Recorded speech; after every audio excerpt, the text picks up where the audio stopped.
శాంతి. ఈరోజు మురళి డేట్ 25/7/2024. బాబా చెప్తున్నారు, మధురమైన పిల్లలు, పిల్లి మొగ్గల ఆటను గుర్తుంచుకోండి. ఈ ఆటలో మొత్తం చక్రం యొక్క బ్రహ్మ మరియు బ్రాహ్మణుల యొక్క రహస్యం ఇమిడి ఉంది. ప్రశ్న: సంగం యుగంలో తండ్రి నుండి ఏ వారసత్వం పిల్లలందరికీ ప్రాప్తిస్తుంది? జవాబు: ఈశ్వరీయ బుద్ధి యొక్క వారసత్వము. ఈశ్వరునిలో ఏ గుణాలైతే ఉన్నాయో వాటిని మనకు వారసత్వంగా ఇస్తారు. మన బుద్ధి వజ్రతుల్యంగా పారసం వలె అవుతుంది. ఇప్పుడు మనం బ్రాహ్మణులుగా అయి తండ్రి నుండి చాలా భారీ ఖజానాను తీసుకుంటున్నాము. సర్వగుణాలతో మన జోలిను నింపుకుంటున్నాము. ఓం శాంతి. ఈరోజు సద్గురువారము, బృహస్పతి వారము. రోజుల్లో కూడా కొన్ని ఉత్తమ దినాలు ఉంటాయి. బృహస్పతి వారంను ఉన్నతమైనది అని అంటారు కదా. బృహస్పతి వారం నాడు అనగా వృక్షపతి వారం నాడు స్కూల్లో లేక కాలేజీల్లో కూర్చుంటారు. ఈ మనుష్య సృష్టి రూపీ వృక్షానికి బీజరూపుడు తండ్రి అని మరియు వారి అకాల మూర్తి అని ఇప్పుడు పిల్లలైన మీకు తెలుసు. అకాల మూర్తి అయిన తండ్రికి అకాల మూర్తులైన పిల్లలు. ఇది ఎంత సహజం. కేవలం స్మృతియే కష్టమైనది. స్మృతి ద్వారానే వికర్మలు వినాశనమవుతాయి. మీరు పతితుల నుండి పావనులుగా అవుతారు. పిల్లలైన మీపై అవినాశి అయిన అనంతమైన దశ ఉంది అని తండ్రి అర్థం చేయిస్తారు. ఒకటేమో హద్దులోని దశ ఉంటుంది మరియు ఇంకొకటి అనంతమైన దశ ఉంటుంది. తండ్రి వృక్షపతి. వృక్షం నుండి మొట్టమొదట బ్రాహ్మణులు వెలువడ్డారు. వృక్షపతినైన నేను సచ్చిత్ ఆనంద స్వరూపుడును అని తండ్రి చెప్తారు. ఆ తర్వాత జ్ఞానసాగరుడు, శాంతి సాగరుడు అన్న మహిమను గానం చేస్తారు. సత్యోగంలో దేవీ దేవతలందరూ శాంతి పవిత్రతల సాగరులు అని మీకు తెలుసు. భారత్ సుఖ శాంతి పవిత్రతల సాగరంగా ఉండేదని, దీనినే విశ్వంలో శాంతి అని అంటారని మీకు తెలుసు. మీరు బ్రాహ్మణులు. వాస్తవానికి మీరు కూడా అకాలమూర్తులే. ప్రతి ఆత్మ తన సింహాసనంపై విరాజమానమై ఉంది. ఇవన్నీ చైతన్యమైన అకాల సింహాసనములు. బ్రుకుటి మధ్యలో అకాలమూర్తి అయిన ఆత్మ విరాజమానమై ఉంది. దానిని సితారా అని కూడా అంటారు. వృక్షపతి అయిన బీజరూపుడును జ్ఞానసాగరుడు అని అంటారు. కావున తప్పకుండా వారు రావాల్సి ఉంటుంది. మొట్టమొదట బ్రాహ్మణులు కావాలి. వారు ప్రజాపిత బ్రహ్మకు దత్తత తీసుకోబడిన పిల్లలు. కావున తప్పకుండా మమ్మ కూడా కావాలి. పిల్లలైన మీకు చాలా బాగా అర్థం చేయిస్తారు. పిల్లి మొగ్గల ఆటను ఆడతారు కదా, దాని అర్థంను కూడా వివరించారు. బీజరూపుడైన శివబాబా ఉన్నారు. ఆ తర్వాత బ్రహ్మ ఉన్నారు. బ్రహ్మ ద్వారా బ్రాహ్మణులు రచింపబడ్డారు. ఈ సమయంలో మేము బ్రాహ్మణులము, మళ్ళీ మేము దేవతలుగా అవుతాము అని మీరంటారు. ఇంతకుముందు మనం శూద్రబుద్ధి కలవారిగా ఉండేవారము. ఇప్పుడు తండ్రి మళ్ళీ పురుషోత్తమ బుద్ధి కలవారిగా తయారు చేస్తారు. వజ్రతుల్యమైన పారస్ బుద్ధిని తయారు చేస్తారు. ఈ పిల్లి మొగ్గల ఆట యొక్క రహస్యాన్ని కూడా అర్థం చేయిస్తారు. శివబాబా కూడా ఉన్నారు. ప్రజాపిత బ్రహ్మ మరియు దత్తత తీసుకోబడిన పిల్లలు ముందు కూర్చున్నారు. ఇప్పుడు మీరు ఎంత విశాల బుద్ధి కలవారిగా అయ్యారు. బ్రాహ్మణుల నుండి మళ్ళీ దేవతలుగా అవుతారు. ఇప్పుడు మీరు ఈశ్వరీయ బుద్ధి కలవారిగా అవుతారు. ఈశ్వరునిలో ఏ గుణాలైతే ఉన్నాయో అవి మీకు వారసత్వ రూపంలో లభిస్తాయి. అర్థం చేయించే సమయంలో ఇది మర్చిపోకండి. తండ్రి జ్ఞానసాగరుడు. నెంబర్ 1, వారిని జ్ఞానేశ్వరుడు అని అంటారు. వారు జ్ఞానాన్ని వినిపించే ఈశ్వరుడు. జ్ఞానం ద్వారా సద్గతి లభిస్తుంది. జ్ఞానము మరియు యోగము ద్వారా పతితుల నుండి పావనులుగా తయారు చేస్తారు. భారత్ యొక్క ప్రాచీన రాజయోగం ప్రసిద్ధమైనది. ఎందుకంటే దాని ద్వారా ఇనుప యుగం నుండి బంగారు యుగంగా అయ్యింది. యుగము 2 రకాలుగా ఉంటుంది. అది హఠయోగము మరియు ఇది రాజయోగము అని అర్థం చేయించడం జరిగింది. అది హద్దులోనిది, ఇది అనంతమైనది. వారు హద్దు సన్యాసులు, మీరు అనంతమైన సన్యాసులు. వారు ఇల్లు వాకిల్ను వదిలేస్తారు. మీరు మొత్తం ప్రపంచమంతటిని సన్యాసం చేస్తారు. ఇప్పుడు మీరు ప్రజాపిత బ్రహ్మకు సంతానము. ఇది చిన్న కొత్త వృక్షం. ఇది పాతది నుండి కొత్తదిగా అవుతుందని మీకు తెలుసు. దీన్ని అంటూ కట్టబడుతుంది. తప్పకుండా మనం పిల్లి మొగ్గల ఆటను ఆడతాము. మనమే బ్రాహ్మణులుగా, మళ్ళీ మనమే దేవతలుగా అవుతాము. ఈ మేమే అన్న పదాన్ని తప్పకుండా ఉంచాలి. కేవలం మేము అని అనటం కాదు. హంసో అంటే మేము శూద్రులుగా ఉండేవారము, మళ్ళీ మేమే బ్రాహ్మణులుగా అయ్యాము. ఈ పిల్లి మొగ్గల ఆటను ఏమాత్రం మర్చిపోకూడదు. ఇది చాలా సహజం. తాము 84 జన్మలు ఎలా తీసుకుంటారు, మెట్లు ఎలా దిగారు, మళ్ళీ బ్రాహ్మణులుగా అయ్యి మెట్లు ఎలా ఎక్కుతారు అనేది చిన్న పిల్లలు కూడా అర్థం చేయించవచ్చు. బ్రాహ్మణుల నుండి దేవతలుగా అవుతారు. ఇప్పుడు బ్రాహ్మణులుగా అయ్యి చాలా భారీ ఖజానాను తీసుకుంటున్నారు, జోలును నింపుకుంటున్నారు. జ్ఞానసాగరుడు అని శంకరుడిని అనటం జరగదు. వారు జోలును నింపరు. చిత్రకారులు దానిని అలా చిత్రీకరించారు. శంకరుని విషయమే లేదు. ఈ విష్ణువు మరియు బ్రహ్మ ఇక్కడి వారు. లక్ష్మీనారాయణుల యుగాల రూపాన్ని పైన చూపించారు. ఇది వీరికి అంతిమ జన్మ. మొట్టమొదట వీరు విష్ణువుగా ఉండేవారు. మళ్ళీ 84 జన్మల తర్వాత ఈ బ్రహ్మగా అయ్యారు. వీరికి నేను బ్రహ్మ అన్న పేరును పెట్టాను. అందరి పేర్లు మార్చేశాను. ఎందుకంటే సన్యాసం తీసుకున్నారు కదా. శూద్రుల నుండి బ్రాహ్మణులుగా అయ్యారు కావున పేరు మార్చారు. తండ్రి చాలా రమణీయమైన పేర్లు పెట్టారు. ఇప్పుడు మీరు అర్థం చేసుకున్నారు. వృక్షపతి ఈ రథంలో కూర్చున్నారని మీరు చూస్తారు. ఇది వారి అకాల సింహాసనం. అలాగే వీరిది కూడా. ఈ సింహాసాన్ని వారు అద్దెకు తీసుకుంటారు. వారికి తమ సింహాసనం అయితే ఏదీ లభించదు. తండ్రి అంటారు, నేను ఈ రథంపై వీరాజమానం అవుతాను, పరిచయాన్ని ఇస్తాను.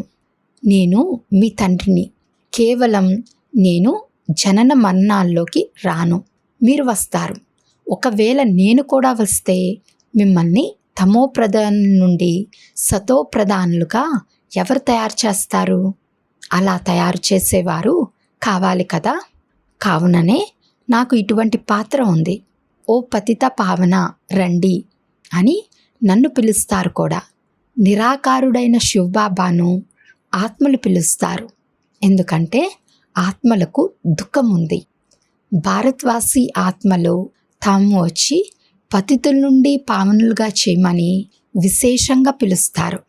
సత్యుగంలో మీరు చాలా పవిత్రంగా సుఖంగా ఉండేవారు. ఎప్పుడు పిలిచేవారు కాదు. కావున తండ్రి స్వయంగా అంటున్నారు, మిమ్మల్ని సుఖవంతులుగా చేసి నేను మళ్ళీ వానప్రస్థంలో కూర్చుంటాను. అక్కడ నా అవసరమే ఉండదు. భక్తి మార్గంలో నా పాత్ర ఉంది. మళ్ళీ అర్ధకల్పం వరకు నా పాత్ర ఉండదు. ఇదైతే చాలా సహజం. ఇందులో ఎవరి ప్రశ్న ఉత్పన్నమవ్వదు. దుఃఖంలో అందరూ స్మరిస్తారు, సుఖంలో ఎవరు స్మరించరు అన్న గాయనం కూడా ఉంది. సత్య త్రేతాయుగాల్లో భక్తి మార్గం ఉండనే ఉండదు. దానిని జ్ఞాన మార్గము అని కూడా అనరు. జ్ఞానము సంగమంలోనే లభిస్తుంది. దాని ద్వారా మీరు 21 జన్మలు ప్రారబ్ధాన్ని పొందుతారు. నెంబర్ వారుగా పాస్ అవుతారు, ఫెయిల్ కూడా అవుతారు. మీ ఈ యుద్ధం కొనసాగుతుంది. ఏ రథమునైతే తండ్రి విరాజమానం ఉన్నారో వారు విజయాన్ని పొందుతారని మీకు తెలుసు. అలాగే అనన్యులైన పిల్లలు కూడా విజయాన్ని పొందుతారు. ఉదాహరణకు కుమార్క ఉన్నారు, ఫలానా వారు ఉన్నారు. వారు తప్పకుండా విజయాన్ని పొందుతారు. వారు అనేకులను తమ సమానంగా తయారు చేస్తారు. కావున పిల్లలు ఇది పిల్లి మొగ్గల ఆట అని బుద్ధిలో ఉంచుకోవాలి.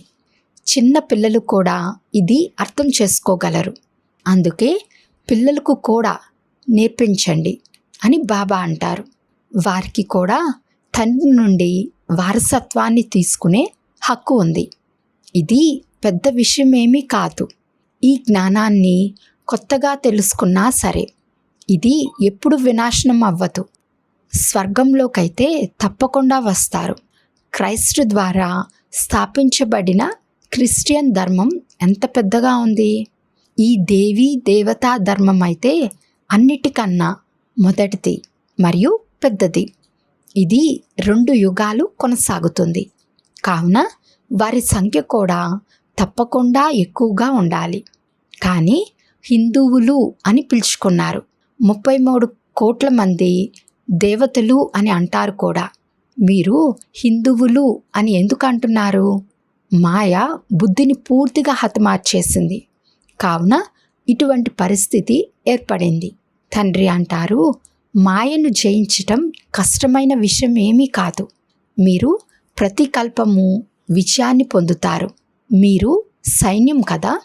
ఈ వికారాల రూపీ రావణుడిపై విజయాన్ని ప్రాప్తింపచేసేందుకు తండ్రి లభించారు. మీపై ఇప్పుడు బృహస్పతి దశ ఉంది. భారత్ పైనే ఈ దశ వస్తుంది. ఇప్పుడు అందరిపైన రాహు దశ ఉంది. వృక్షపతి అయిన తండ్రి వస్తారు. కావున తప్పకుండా భారత్పై బృహస్పతి దశ కూర్చుంటుంది. ఇందులో అన్నీ వచ్చేస్తాయి. మనకు నిరోగి శరీరం లభిస్తుందని పిల్లలైన మీకు తెలుసు. అక్కడ మృత్యు అన్న మాటే ఉండదు. అది అమర్లోకం కదా. అక్కడ ఫలానా వారు మరణించారు అని అనరు. మరణం అన్న మాటే ఉండదు. ఒక శరీరాన్ని వదిలి ఇంకొకటి తీసుకుంటారు. శరీరాన్ని తీసుకోవటంలో మరియు వదలటంలో సంతోషమే ఉంటుంది. దుఃఖం అన్న మాటే ఉండదు. మీపై ఇప్పుడు బృహస్పతి దశ ఉంది. అందరిపైన బృహస్పతి దశ కూర్చోలేదు. స్కూల్లో కూడా కొందరు పాస్ అవుతారు, కొందరు ఫెయిల్ అవుతారు. ఇది కూడా పాఠశాలయే. మేము రాజయోగాన్ని నేర్చుకుంటాము అని మీరు అంటారు. నేర్పించేది ఎవరు? అనంతమైన తండ్రి. కావున ఎంత సంతోషం ఉండాలి. ఇందులో ఇంకే విషయమూ లేదు. పవిత్రతయే ముఖ్యమైన విషయం. ఓ పిల్లలు, దేహ సహితంగా దేహపు సర్వ సంబంధాలను వదిలి నన్నొక్కరినే స్మృతి చేయండి అని రాయబడి ఉంది కూడా. ఇవి గీతలోని పదాలు. ఈ గీతా అధ్యాయం నడుస్తోంది. అందులో కూడా మనుషులు కలగాపులగం చేసేశారు. పిండిలో ఏదో కాస్త ఉప్పు అంత ఉంది. విషయం ఎంత సహజమైనది. దీనిని చిన్న పిల్లలు కూడా అర్థం చేసుకోగలరు. అయినా కానీ ఎందుకు మర్చిపోతారు? బాబా, మీరు వచ్చినట్లయితే మేము మీ వారిగానే అవుతాము. మాకు ఇంకెవ్వరూ లేరు. మేము మీకు చెందిన వారిగా అయి మీ నుండి వారసత్వాన్ని తీసుకుంటాము అని భక్తి మార్గంలో కూడా అనేవారు. వారసత్వాన్ని తీసుకునేందుకే తండ్రి చెందిన వారిగా అవుతారు, దత్తత అవుతారు. తండ్రి నుండి తమకు ఏమి లభిస్తుందో వారికి తెలుసు. మీరు కూడా దత్తత తీసుకోబడ్డారు. మనము తండ్రి నుండి విశ్వరాజ్యాధికారాన్ని, అనంతమైన వారసత్వాన్ని తీసుకుంటాము అని మీకు తెలుసు. ఇంకెవ్వరిలోనూ మమకారాన్ని ఉంచరు. ఎవరికైనా లౌకిక తండ్రి ఉన్నా వారి వద్ద ఏముంటుంది? ఎక్కువలో ఎక్కువ 1,00,000-1,50,000 ఉంటుంది. ఈ అనంతమైన తండ్రి మీకు అనంతమైన వారసత్వాన్ని ఇస్తారు. పిల్లలైన మీరు అర్థకల్పం అసత్యమైన కథలు వింటూ వచ్చారు. ఇప్పుడు సత్యమైన కథను తండ్రి ద్వారా వింటారు. కావున ఇటువంటి తండ్రిని స్మృతి చేయాలి. పూర్తి ధ్యానంతో వినాలి. మేమే అది అన్న పదం యొక్క అర్థాన్ని కూడా వివరించాలి. వారైతే ఆత్మయే పరమాత్మ అని అనేస్తారు. ఈ 84 జన్మల కథనైతే ఎవ్వరూ తెలియచేయలేరు. తండ్రినైతే కుక్క, పిల్లి అన్నిటిలోనూ ఉన్నారు అని అంటారు. తండ్రిని గ్లాని చేస్తారు కదా. ఇది కూడా డ్రామాలో రచింపబడి ఉంది. ఎవరిపైన దోషం మోపరు. డ్రామాయే ఈ విధంగా రచింపబడి ఉంది.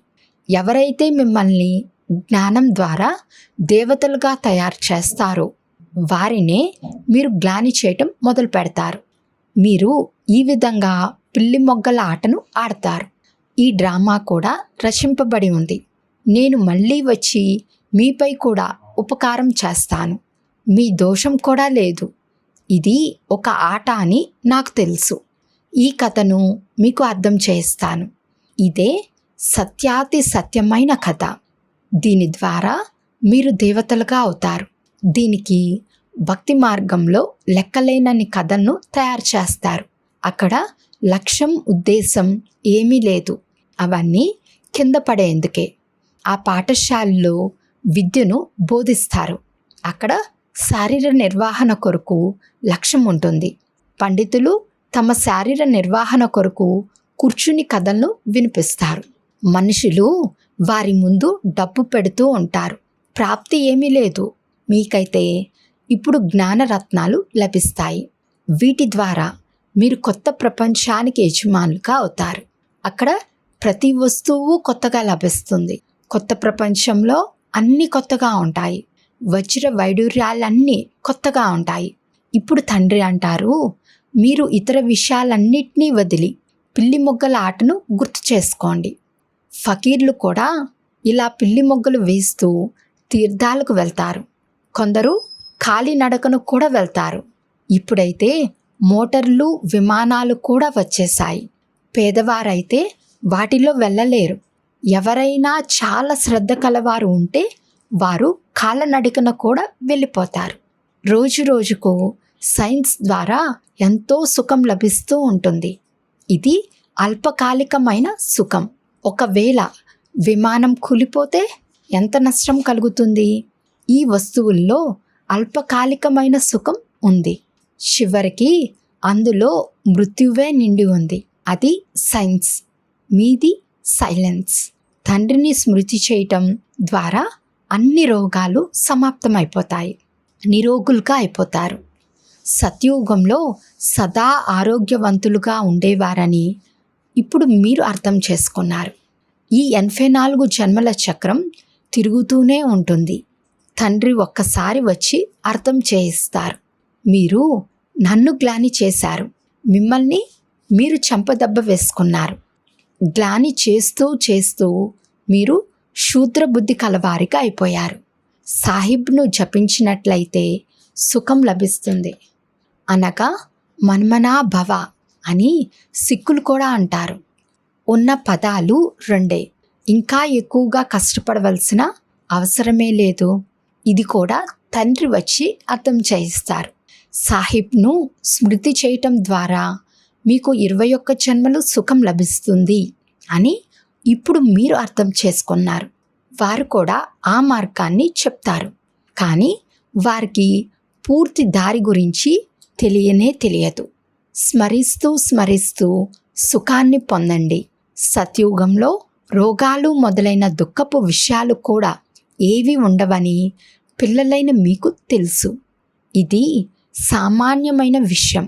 దానిని సత్యుగము, బంగారు యుగము అని అంటారు. దీనిని కలియుగము, ఇనుపయుగము అని అంటారు. సృష్టి చక్రం తిరుగుతూ ఉంటుంది. వివరణ ఎంత బాగా ఉంది. ఇది పిల్లి మొగ్గల ఆట.